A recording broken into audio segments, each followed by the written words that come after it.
प्रभातखबर.com, विश्वास वही, रफ्तार नहीं।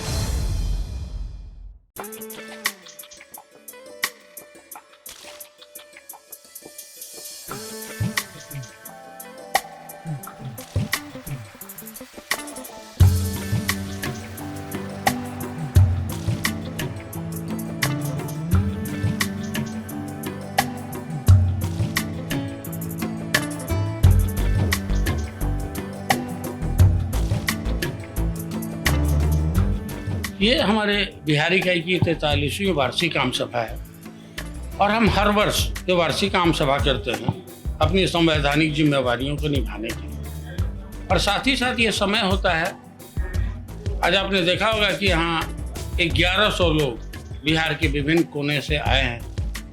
प्रबंधन के उच्च प्रबंधन पक्ष के लोग हमारे बगल में बैठे हैं, श्री गिरीश कुमार सिंह जी महाप्रबंधक हैं बिहार के, और संगठन के तमाम लोग हमारे 5 अंचल के आंचलिक प्रबंधक हैं। तो हम इसमें विशेष करके 2 चीज़ों पर परिचर्चा करेंगे। पहला कि कोरोना के बाद के पीरियड में बिहार में जो एक ग्रामीण अर्थव्यवस्था पर आधारित राज्य है, उसमें बैंकों का सक्रिय योगदान किस तरह से हो, हमारी भूमिका किस तरह से हो, हमको अपनी भूमिका में किस तरह की बदलाव करने की ज़रूरत है ताकि इस लड़खड़ाती अर्थव्यवस्था को हम कंधा दे सकें, एक सहारा दे सकें और अपने ग्राहकों को बेहतर ग्राहक सेवा प्रदान कर सकें। इसके साथ साथ जो सरकार की वैसी नीतियां जो जिससे जनमानस प्रभावित होने वाला है, जैसे निजीकरण की नीति, तो निजीकरण की नीति से सिर्फ कॉरपोरेट हाउसेस को फायदा होगा, आम पब्लिक को कोई फायदा नहीं है। उसके खिलाफ हम जो आंदोलन कर रहे हैं, लगातार हम आंदोलन कर रहे हैं, कई संस्था के लोग आंदोलन,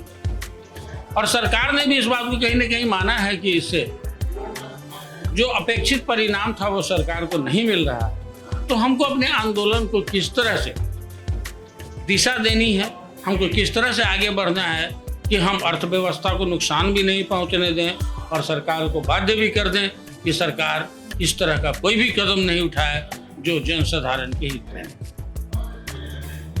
सर, एक चीज है, कोरोना पीरियड के दौरान लोगों में digital currency card, contact less या कार्ड का इस्तेमाल, ऑनलाइन बैंकिंग, इस सब का इस्तेमाल बढ़ा है।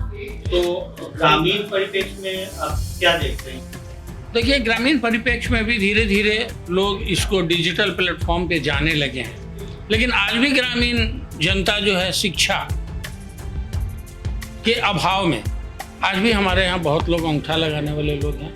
बहुत लोग बैंक में जाके ही ट्रांजैक्शन करना चाहते हैं। जिस तरह के फ्रॉड और साइबर क्राइम्स हो रहे हैं उससे लोग डरते हैं। तो उनका ये है कि मैन टू मैन हम जा कर के और लोगों से मिलें, बैंक में हमारे सामने में हमारा काम हो। वैसे ग्राहकों की संख्या ज़्यादा है, प्लस हम डिजिटल प्लेटफॉर्म से पेंशन नहीं दे सकते हैं। हम डिजिटल प्लेटफॉर्म से लोगों का अब लाइफ सर्टिफिकेट तो ले सकते हैं, लेकिन डिजिटल प्लेटफॉर्म के बगैर हम ऋण नहीं दे सकते हैं। उसके लिए लोगों को आना पड़ेगा, डॉक्यूमेंटेशन करना है, उसके लिए आना पड़ेगा। तो ये दोनों चीज़ जरूरी है, डिजिटल प्लेटफॉर्म भी जरूरी है और मैन टू मैन कॉन्टैक्ट भी जरूरी है। और आपने एक चीज़ देखा होगा इस कोरोना पीरियड में कि बैंकर्स ने जिस तरह की सेवा प्रदान की है वो अतुलनीय है। 2 गज दूरी और मास्क है जरूरी, वो बैंकर्स पे लागू नहीं हुआ। जब तमाम ट्रांसपोर्ट बंद थे तब भी बैंक की शाखाएं खुलती थी और लोग जाते थे, चाहे लोग जिस तरह से जाएं, और जाकर के लोगों को सेवाएं देते थे। उस समय एटीएम में कैश डालने की कोई व्यवस्था नहीं थी, तो हमारे से वोल्ट में जो कैश होते थे हम उसी से काम करते थे। तो ये जो अल्टरनेटिव है, ये जो आपको डिजिटल प्लेटफॉर्म है, वो एक तरह की सुविधा है, वो होलसम बैंकिंग नहीं है। होलसम बैंकिंग वही है जहां पर कि हम मैन टू मैन कॉन्टैक्ट में बैंकिंग। प्रभातखबर.com, विश्वास वही, रफ्तार नहीं।